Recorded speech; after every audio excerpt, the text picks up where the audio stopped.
Welcome. Buat kalian yang baru join, jangan lupa subscribe, like, dan komen ya, supaya aku semangat buat videonya. Terima kasih.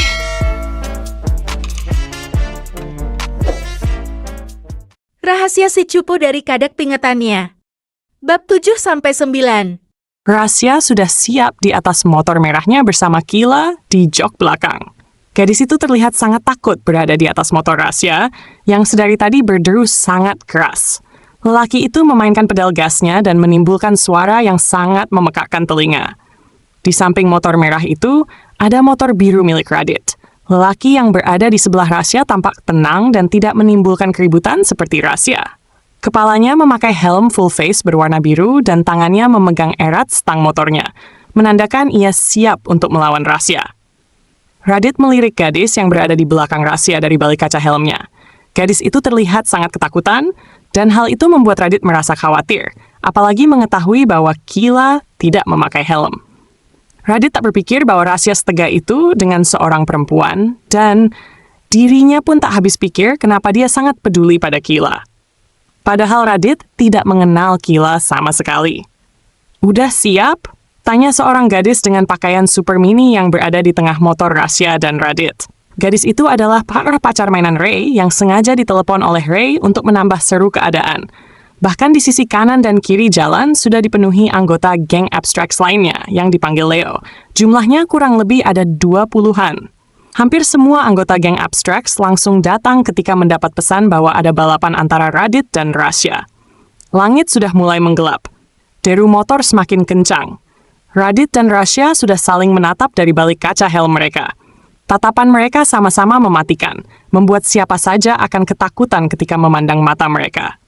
Mata Rasya itu sangat tajam, bagaikan mata elang yang akan memangsa lawannya. Sedangkan mata Radit itu meneduhkan, namun ketika lelaki itu marah, matanya juga bisa berubah menjadi sangat menakutkan. Aura kebencian menyelimuti keduanya. Melihat keduanya yang terlihat siap, pacar Ray, Shanna, akhirnya memulai hitungan mundur. 3, 2, 1, mulai! Teriaknya dengan penuh semangat. Banyak dari mereka pun berteriak heboh untuk menyemangati. Motor biru milik Radit melesat cepat, sementara Rasya masih belum memulai permainan. "Ngapain lo diem? Lo sengaja buat diri lo kalah biar gue dimenangin sama itu cowok?" Kila menuduh Rasya. Rasya membuka kaca helmnya dan mendongak ke belakang. "Gue ngasih waktu sama lo buat nenangin diri." "Mana bisa gue tenang karena lo?" ujar Kila. Rasya mengabaikan ucapan gadis itu dan melepas helmnya. "Nih, pakai." Rasya menyerahkan helmnya ke belakang. "Hah? Gue? Pakai helm lo? No! Bacot! Cepet pakai biar aman." Kila pun pasrah dan memakai helm dari Rasya. Gadis itu bingung karena amatofobianya tidak kambuh saat di dekat Rasya. Padahal jika ada orang yang menyentuh Kila sedikit saja, Kila akan mandi selama berjam-jam. Dan kini Kila memakai helm Rasya. Kenapa tidak ada reaksi apapun? Rasya kemudian menarik tangan Kila untuk memeluknya. Peluk yang kencang, kalau jatuh lo bakalan tinggal nama. "Ih, enggak." Rasya langsung menancap gas, membuat Kila terkejut dan mempererat pelukannya. Rasya benar-benar ngebut. Lelaki itu melesat seperti angin, dan hal itu membuat Kila menutup matanya kuat. Bahkan untuk mengamuk pada Rasya pun Kila tidak bisa. Sementara di tempat awal mula balapan, Leo, Ray, Marcel, dan Mike berkumpul. Mereka asik pada kesibukannya sendiri.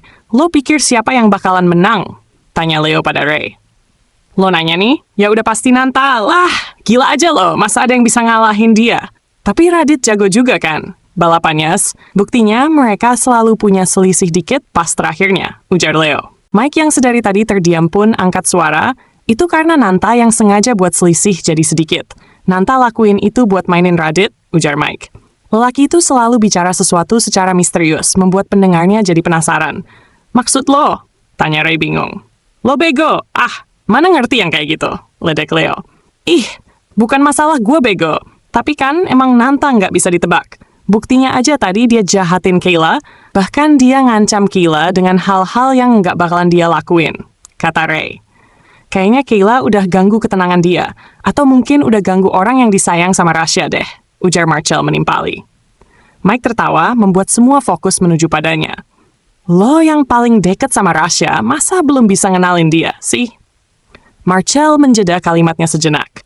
Sebenci-bencinya dia sama orang, dia nggak bakalan ngancam dengan hal yang nggak bisa dia lakuin. "Itu bukan Nanta banget," ujar Mike. Terus, tanya Leo yang tampak penasaran. Mungkin Nanta tertarik kali sama tuh cewek, ujar Mike sambil tersenyum misterius. Lelaki itu beranjak dari duduknya dan menuju parkiran motor. Sebelum pergi, ia berteriak, bilangin ke Nanta, gua izin pulang duluan lagi. Ada masalah. Dan setelah itu, motor Mike bergerak sangat kencang. Kenapa sih setiap apapun yang diomongin Mike itu selalu misterius dan ngebingungin? Ujar Leo. Dan setiap omongan dia pasti pada akhirnya benar, timpal Ray. Mike udah kayak gitu dari lahir. Udah kayak peramal dia mah, ujar Marcel. Sementara mereka asik mengobrol, Rasya pun juga sedang asik menarik gas motornya. Bahkan kini motor Rasya sudah berada jauh di depan Radit. Rasya melirik spion motornya, ia melihat Kila sangat ketakutan. Gua udah pelanin motornya, jadi nggak usah takut, ujar Rasya. Kayla masih tetap memejamkan matanya. Buka mata lo, atau gua bakalan ngebut lagi, ancam Rasya. Mengingat bahwa ucapan Rasya tidak pernah main-main, Kila pun membuka matanya perlahan-lahan. Kemudian setelah itu ia hendak melepas pelukannya dari Rasya, namun lelaki itu mencegahnya. Ia menarik tangan Kila dan membiarkan gadis itu terus memeluknya. Apaan? Silo, Kayla kesal. Kalau lo jatuh, gue males bawa lo ke rumah sakit, ujar Rasya. Kalau gue mati, lo adalah orang pertama yang bakalan gue gentayangin, ucap Kayla. Dan gue nggak bakalan biarin lo mati gitu aja, kata Rasya. Cowok itu kembali menarik gas motornya dengan kencang, membuatnya melaju cepat. Setelah beberapa menit, motor Rasya mendekat ke garis finish, disusul motor Radit di belakangnya. Radit berusaha melajukan motornya lebih kencang, namun Rasya sudah terlebih dahulu berada di garis finish. Sesuai tebakan, seru Leo. Rasya mematikan motornya lalu turun. Lelaki itu melemparkan kunci motornya pada Ray. Masukin motor gue ke dalam. Gue mau pergi dan sesuai perjanjian, Kila jadi milik gue sekarang. Jadi, mulai dari sekarang nggak boleh ada yang nyoba buat jadiin dia target, ujar Rasya. Lelaki itu menatap Leo dan Ray dengan tajam secara bergantian, membuat yang ditatap langsung mengangguk. Ih, enak aja. Kalian main tanpa persetujuan gue. Gue nggak mau sama lo, ujar Kila. Rasya membalikan badannya dan menatap Kila jengkel. Ikut gue. Rasya menarik tangan Kila. Nggak mau. Kila mengempaskan tangan Rasya. Lo nyeremin. Gue nggak mau ikut lo, teriak Kila. Rasya tersenyum miring. Terus lo mau diam di sini? Kila melihat sekelilingnya. Ada banyak sekali orang di sana, dan kebanyakan dari mereka itu laki-laki. Apa lo pikir di antara mereka ada orang yang baik? Kila terdiam. Bahkan di saat seperti ini, Rasya adalah satu-satunya orang yang ia kenal. Sejahat apapun lelaki itu, Kila hanya bisa percaya dengan orang yang ia kenal. Terserah deh, lo mau ikut gue apa enggak? Rasya berjalan mendahului Kila. Marcel mendekati Kila. Ikut aja sama Rasya. Lo bahaya kalau ada di sini. Rasya nggak bakalan ngapa-ngapain lo. Karena di antara kami semua, dia yang paling menghargai cewek. Jadi, mending sekarang lo susul Rasya sebelum dia bener-bener ninggalin lo, ucap Marcel. Kila mendongak ke sumber suara. Gadis itu melihat Marcel tersenyum kepadanya sebelum akhirnya pergi. Mau tak mau, Kila pun berlari mengejar Rasya. Sekarang Kila hanya bisa berharap bahwa Rasya sebaik yang Marcel katakan. Wajah Kila ketika tertidur sangat berbeda pada saat ia terbangun. Saat gadis itu pulas seperti ini, wajahnya terlihat sangat polos. Namun ketika ia terbangun, seolah-olah kepolosan itu sengaja ditutupi oleh raut wajah ketusnya. Tanpa Rasya sadari, tangannya bergerak mengambil ponsel dan memotret wajah Kila dengan kameranya. Senyuman pun mulai terukir di bibir lelaki itu ketika melihat hasil jepretannya. Namun jangan salah paham dulu, Rasya tersenyum karena di benaknya kini ada sebuah ide licik yang muncul. Entah kenapa ia sangat ingin terus-terusan menyiksa Kila. Lelaki itu mengguncangkan bahu Kila. Bangun woi, malah tidur. Gue bingung nih rumah lo yang mana. Kila bergumam pelan sebelum akhirnya perlahan-lahan matanya terbuka. Setelah mendapatkan kesadarannya, ia kaget ketika mengetahui bahwa dirinya tertidur. Tak biasanya Kila seperti ini. Kila bukan tipe orang yang bisa tidur di mana saja. Ia tidak bisa tidur jika tempat itu bukan tempat yang aman, nyaman, dan bersih. Namun, kenapa ia bisa tidur dengan mudah di sini? Pelan-pelan, kek, banguninnya, ujar Kila kesal. Udah untung dibangunin, kata Rasya. Jadi yang mana rumah lo? Yang itu. Kila menunjuk rumah berpagar hitam. Rasya pun menyetir mobilnya ke rumah yang ditunjukkan Kila dan memarkir mobil itu di depan rumah Kila. Saat Kila hendak membuka pintu mobil, Rasya mencegat tangannya. Kila menengok. Lepasin! Enggak, sebelum lo turutin permintaan gue, ujar Rasya. Emang lo siapa? Minta-minta ke gue? Kalau lo nggak lepasin, gue bakalan teriak, ancam Kila. Teriak aja sana, nggak bakalan ada yang denger. Kila menatap Rasya kesal, lalu mencubit lengan lelaki itu sekencang mungkin, membuat Rasya menjadi berteriak kesakitan. Saat itu pula, Kila mengambil kesempatan untuk membuka pintu. Namun sayangnya, Rasya sudah duluan menekan tombol untuk mengunci pintu mobil. Buka! Perintah Kila. Lo harus turutin kemauan gue dulu, ujar Rasya. Kila mendengus pasrah. Apalagi sekarang? Jadi pacar gue, ujar Rasya. Kila melotot saking terkejutnya. Lo gila? Gue? Jadi pacar lo? Ih, nggak level, jerit Kila. Bacot lo, jangan pede duluan deh. Gue belum selesai ngomong. Gue cuma mau jadi pacar bohongan lo, jelas Rasya. Kila menggeleng kencang. No, bahkan untuk jadi pacar bohongan lo aja gue jijik, jadi stop buat maksa gue. Kila masih tetap menolak. Rasya tersenyum miring. Oke, kalau lo nolak, gue bakalan share foto lo lagi tidur tadi di sosmed, dan itu akan buat semua orang mengira kita benar-benar pacaran. Kayla menatap kesal ke arah Rasya. Lo bener-bener cowok gila, umpat Kayla. Emangnya buat apa sih? Lo minta gue jadi pacar bohongan lo? Ada seseorang yang pengen gue jagain, jawab Rasya. Oke, kalau gitu, asalkan lo inget batasan, ujar Kayla. Rasya tersenyum penuh kemenangan. Ya udah, lo bisa keluar sekarang. Rasya membuka kunci pintu mobil itu. Kayla pun keluar. Gadis itu masuk ke rumahnya. Namun, baru saja ia bisa mengembuskan napas lega, tiba-tiba saja Rasya datang kembali dan nyelonong masuk ke rumah Kayla. Ih, lo gila apa? Rasya tidak menanggapi perkataan Kayla. Lelaki itu malahan memeluk pinggang Kayla dan menarik gadis itu agar berjalan menuju pintu masuk. Rasya lalu mengetuk pintu rumah Kayla. Ih, lo apaan sih? Lo nga. Perkataan Kayla terpotong ketika Alice membuka pintu. Ki, kenapa baru Kamu siapa? Tanya Alice saat melihat Rasya. Bun, dia it? Saya pacar Kayla, tante. Ujar Rasya membuat Kayla melongo. Maaf, baru antar pulang Kayla sekarang. Soalnya tadi ada tugas kelompok. Alice yang awalnya terkejut pun akhirnya menunjukkan senyum senang. Setelah 2 tahun, Kayla tak pernah membawa pacar, bahkan selama 2 tahun ia tak pernah bisa bersentuhan dengan orang lain. Tetapi sekarang gadis itu telah membawa seorang laki-laki yang terlihat baik di mata Alice. Oh, pacarnya Kayla, masuk dulu kalau gitu. Alice mempersilahkan Rasya masuk. Bundi, ucapan Kayla kembali terputus. Rasya membisikkan sesuatu pada Kayla. Diem atau foto lo bakalan gue sebar. Dan Kayla hanya bisa mengembuskan napas pasrah. Udah berapa lama pacaran sama Kay? Tanya Alice. Baru tante, jawab Rasya. Pantesan tante nggak tahu. Lagian Kay nggak pernah cerita punya pacar seganteng kamu. Ujar Alice, membuat Rasya menjadi agak canggung. Tante awalnya kaget loh karena Kay punya pacar. Rasya menatap Alice penasaran. Kenapa emangnya, Tan? Loh, Kay belum cerita? Tanya Alice. Rasya menggeleng bingung. Kay itu sejak beberapa tahun lalu mengidap amatofobia, jadi dia nggak pernah bisa nyentuh sesuatu yang kotor. Jangankan kotor, debu setitik pun dia nggak bisa. Kalau dipaksain, dia bakal sesak napas sama pusing. Karena fobia itu juga Kay, jadi nggak bisa berdekatan sama orang asing. Makanya tante bingung kenapa dia bisa deket sama kamu, jelas Alice. Rasya hanya bisa mengangguk.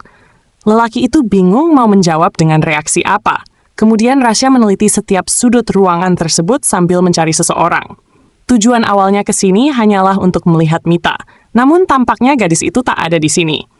Tiba-tiba Kayla turun dari tangga dengan baju yang sudah terganti. Gadis itu mendekati ibunya. Ki, kenapa nggak bilang sama bunda kamu punya pacar? Tanya Alice. Kayla menatap Rasya kesal. Kay lupa cerita, Bun. Jawab Kayla canggung. Oh iya, tante sampai lupa nanya nama kamu. Nama kamu siapa? Tanya Alice. Nanta. Tante, jawab Rasya. Oh, Nanta. Sekolah di mana? Tanya Alice. Sama kayak Kayla, tante, jawab Rasya. Tante, kayaknya saya harus pulang dulu deh. Udah malam. Nggak enak kalau dilihat tetangga. Kapan-kapan saya kesini lagi deh. Ucap Rasya. Alasan Rasya sebenarnya adalah karena orang yang ia cari tidak muncul. Yah, padahal ada banyak hal yang mau tante tanyain. Ya udah, deh, kapan-kapan kesini lagi, ya? Ujar Alice. Rasya pun menyalami tangan Alice dan diantar Kayla keluar. Awas lo berani bongkar rahasia gue dan bongkar bahwa kita pacar bohongan, ancam Rasya. Kayla menatap Rasya kesal. Kenapa sekarang Kayla jadi mematuhi ucapan Rasya? Sangat menyebalkan. Oke, ujar Kayla penuh penekanan. Ya udah kalau gitu. Gue pulang dulu, ya sayang. Jangan lupa mimpiin gue, ujar Rasya sebelum pergi dari sana. Kayla pun membalas. Najis lo? Gadis itu berkacak pinggang sambil menatap kesal ke arah tempat tidurnya. Di sana sedang ada seorang gadis yang sedang berguling-guling sambil memainkan ponselnya. Kasur Kila yang tadinya sangat rapi pun jadi kusut lagi. Bahkan Kila ketika tidur pun hanya terdiam saja tanpa menggerakkan badannya. Seperti orang matilah. Kila masih menatap temannya Chelsea. Tetapi yang ditatap malah memberi tampang seolah-olah tak peduli dengan Kila. "Gua kan udah bilang supaya lo nggak masuk kamar gua," teriak Kila marah. Chelsea mendengus kesal. "Lo yang undang gua ke sini, tapi lo nggak izinin gua masuk kamar lo. Maunya apa sih? Tapi kan rumah gua masih luas. Lo bisa diam di mana aja asalkan nggak di kamar gua." Kayla kesal sekali. Kamarnya adalah tempat keramat, dan dia membenci orang-orang yang masuk kamarnya tanpa izin. Makanya Kayla sering sekali memarahi Mita yang masuk secara tiba-tiba, dan gadis itu sering sekali menangis saat ia marahi. Sangat menyebalkan. Chelsea mengubah posisi tidurnya jadi bersila. "Lo kira gua nggak lumutan apa nungguin lo di ruang tamu? Lagian lo ngapain sih?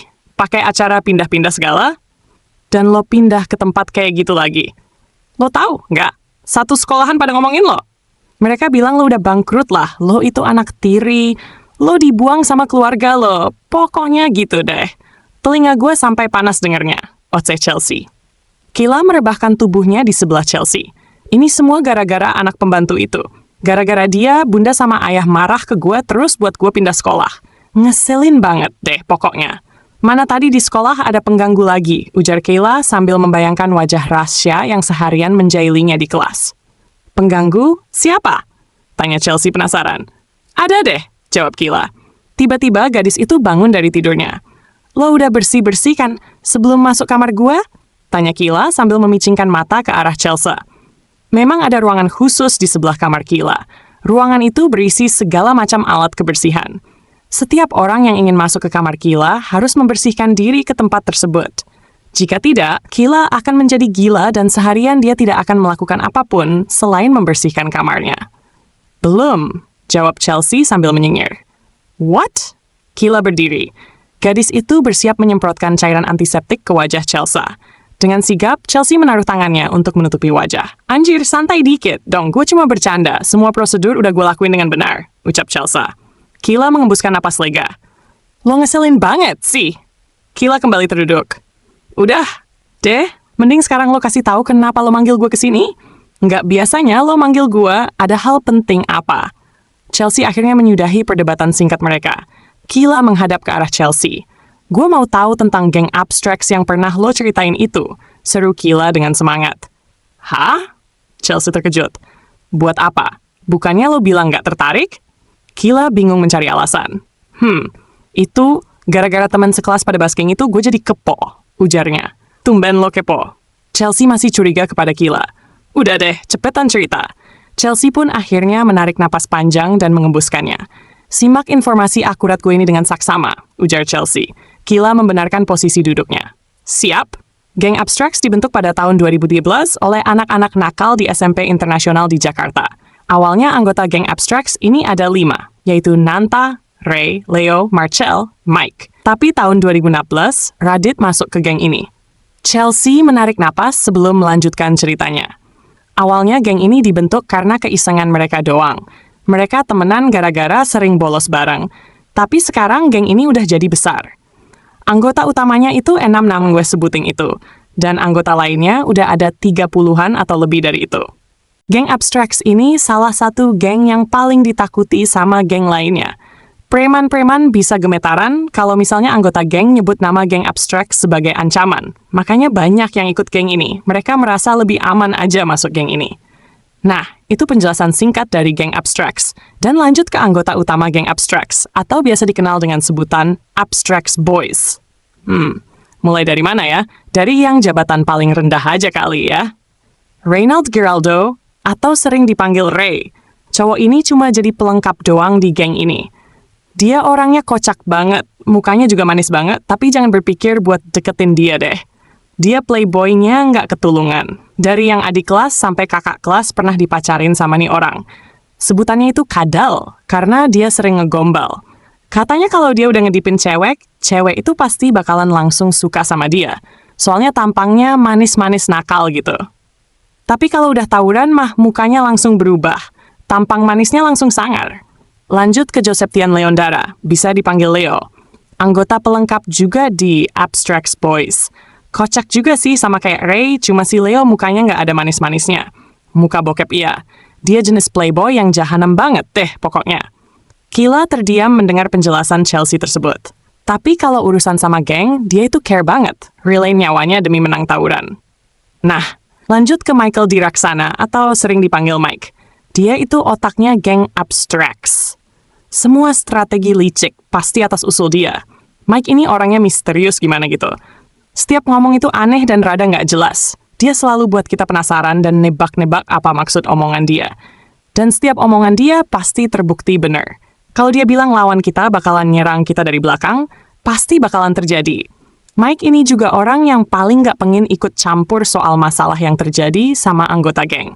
Dia cuma bakalan ngomong sesuatu yang misterius buat bantu kita. Kalau kita bisa nebak hal yang dibilang Mike, kita bakalan tahu hal apa yang harus kita lakuin buat menyelesaikan masalah itu. Kalau masalah tampang, Mike punya tampang cakep. Yang naksir sama dia banyak banget, tapi dia nggak tertarik buat pacaran, ujar Chelsea. Oke, lanjut ke Marcello Aditya, atau Marcel. Yang paling benar di antara yang lainnya, yang paling bijaksana, yang paling taat peraturan. Pokoknya dia yang paling bisa selesaikan masalah dengan kepala dingin. Tapi sejak orang tuanya cerai, dia jadi lebih nakal dan lebih menikmati hidup. Dulu dia masuk geng cuma gara-gara dia sayang banget sama Nanta. Katanya Nanta udah kayak adiknya sendiri. Tapi sekarang dia udah menikmati menjadi salah satu bagian geng Abstracts, udah mulai ngerokok juga. Tapi sifat Marcel tetap sama, masih bijaksana kayak dulu, dan masih tetap setia sama pacarnya. Padahal mereka lagi LDR-an. Dia nggak pernah berniat buat selingkuh. Padahal si Leo sama Ray udah sering ngajakin dia nyari cewek, tapi Marcel tetap kekeuh buat bilang nggak. Padahal kalau dilihat dari tampang, Marcel ini ganteng banget. Soalnya mukanya rada kebarat-baratan gitu. Oke, lanjut ke cowok dingin yang gantengnya bikin meleleh. Mukanya itu loh, cool ganteng gimana gitu. Siapa lagi kalau bukan Geraldian Raditya, anggota Abstracts Boys yang terakhir masuk. Katanya paling deket sama Nanta. Dia itu yang buat Nanta berubah, dari yang sangar banget jadi lebih baik. Mereka temenan gara-gara Radit bantuin Nanta pas dia lagi dikeroyok sama orang-orang. Nanta yang kagum sama keahlian Radit nonjok orang pun akhirnya nyari-nyari cowok ini terus. Nanta terus ngebet buat si Radit masuk ke gengnya, dan akhirnya Radit mau. Terus Nanta jadi lebih dekat sama Radit, sampai Radit dikasih posisi sebagai tangan kanan Nanta. Tapi gara-gara masalah cewek yang namanya Rachel 2 tahun lalu, mereka berdua sempat bertengkar hebat, dan katanya belum baikan sampai sekarang. Dan yang terakhir dan yang paling ditunggu adalah ketua geng Abstracts yang mematikan. Yang paling ganteng, paling sangar, paling menakutkan. Dia adalah Ananta Rasya Fredick, atau bisa dipanggil Nanta. Orang-orang takut sama geng Abstracts gara-gara Nanta adalah ketuanya. Kalau sekalinya benci sama orang, dia bisa lakuin apa aja. Udah banyak yang jadi korban si Nanta. Udah ada yang kakinya patah, yang tangannya robek, bahkan terakhir kali ada yang hampir meninggal. Pokoknya nyeremin deh. Nanta ini juga punya tatapan mata yang tajam banget. Nggak ada yang berani tatap matanya. Serem banget deh, apalagi kalau dia senyum-senyum jahat gitu. Walaupun ganteng, sih, tapi tetap aja nyeremin. Terus IQ cowok ini juga di atas rata-rata, bisa dibilang Nanta ini genius banget. Dia juga jago beberapa bela diri, makanya setiap adu jotos, lawannya bakalan berakhir di rumah sakit. Nanta juga sering banget pindah sekolah karena keberingasannya itu. Dia kalau udah benci sama orang, bakalan lakuin apa aja untuk buat orang itu tersiksa. Dia lebih suka nyiksa daripada hajar lawan di tempat. Kecuali kalau lawannya bener-bener bangsat. Baru deh, dia tinju. Terus kalau masalah pacar, dia nggak pernah punya pacar katanya. Sejak cewek yang dia sama Radit rebutin koma. Dan sejak cewek itu koma, Nanta jadi lebih menakutkan. Gue jadi pengen ketemu nih orang. Soalnya banyak banget yang bilang ganteng, kata Chelsea. Lo nggak takut? Tanya Kayla. Buat apa takut sama Kogen? Tapi tatapannya mematikan banget loh, ujar Kayla. Kayak pernah ketemu aja, ledek Chelsea. Kayla terdiam. Hampir saja ia keceplosan. Sebenarnya Kayla ingin menceritakan semua, tapi karena mendengar cerita Chelsea, ia jadi semakin takut dengan Rasya. Oh iya, banyak gosip yang beredar bahwa Abstracts Boys pada ngomongin lo, katanya penasaran sama lo, ujar Chelsea. Gua? Tanya Kayla bingung. Iya. Lo itu kan, terkenal Ratu Judas sejagat raya. Lo itu songongnya kebangetan, semua cowok yang nembak, Lo tolak semua. Padahal itu semua Kogan, ujar Chelsea. Makanya mereka ngomongin lo, terus katanya mereka sering nanyain lo ke sekolah kita. Lo kenapa nggak ngasih tahu gue? Tanya Kila panik. Apa selama ini dia sudah menjadi target geng Abstracts? Lagian setiap gue mau ngomong, lo udah nyuruh diem duluan, kata Chelsea kesal. Abis lo selalu ngomong yang nggak penting. Berita gue mah nggak pernah nggak penting.